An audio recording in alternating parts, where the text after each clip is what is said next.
This video is sponsored by the Glory Collective. Apparel, accessories and prints. Use promo code GLORYBEARD15 to get 15% off all purchases. The Glory Collective, for the seekers.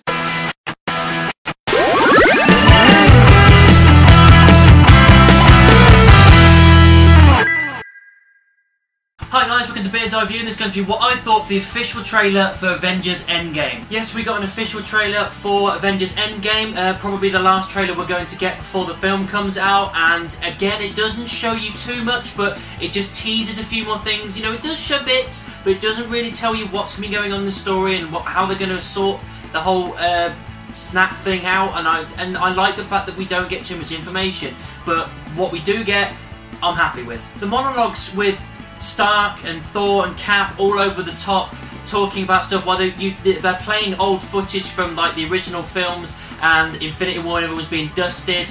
All the while they're talking about the people dying and everything, and like this one last shot and all this kind of stuff. It's all really good. It's all really building to this final moment and like, the final film for these characters, and I like the fact that they are pushing it that much. They're pushing it as the end. We do see a lot more of Hawkeye in this, quite a few times, and one bit I really like is that he's showing his daughter how to fire an arrow, but I assume they get dusted in the event, I imagine.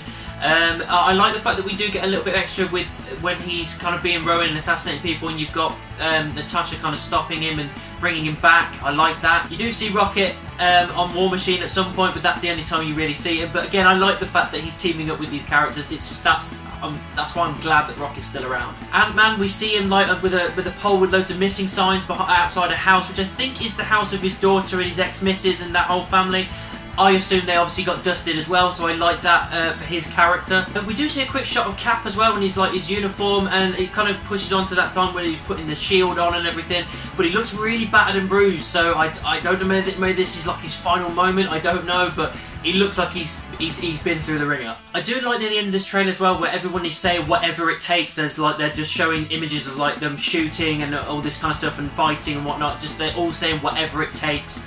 And the last person to say it is Stark, and then you see a massive open shot of all of them walking with their new kind of white suits on, the kind of quantum realm space suit looking things that we've seen teased in images and toys and all this kind of stuff.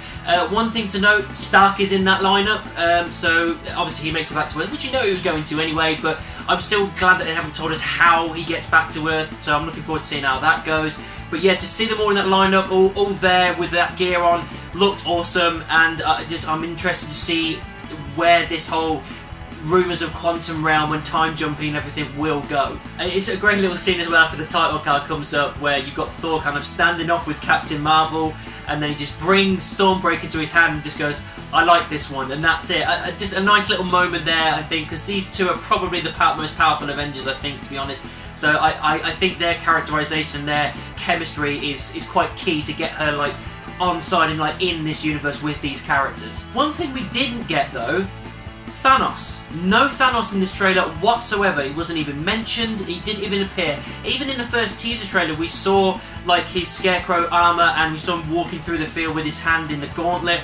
That's all we saw of it. But in this, we don't even get a mention. Didn't get any footage whatsoever, and that kind of leads to make me think maybe in this film he's not as important as he was in the first film.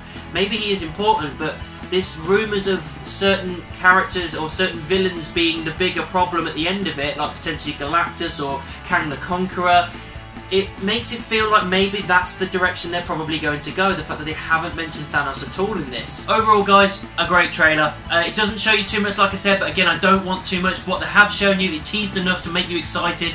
If I wasn't enough already, I'm so ready for this film. I can't believe it's finally coming to an end, all these characters in this iteration, and going forward it's going to be a new universe. But yeah, this trailer, it's showing me what I need to show, and it's got me excited. I cannot wait for this film. It's only a few weeks away now. So that's what I thought of the Avengers Endgame trailer. What do you think about it? Let me know down in the comments, or send me an email. You can also find me in the various social media, Facebook, Twitter, Instagram, Tumblr, MeWe and Amino. Just type in Beard's Eye View anywhere and I'm sure you'll find me. And don't forget to like, subscribe and share my videos. And I'll see you soon.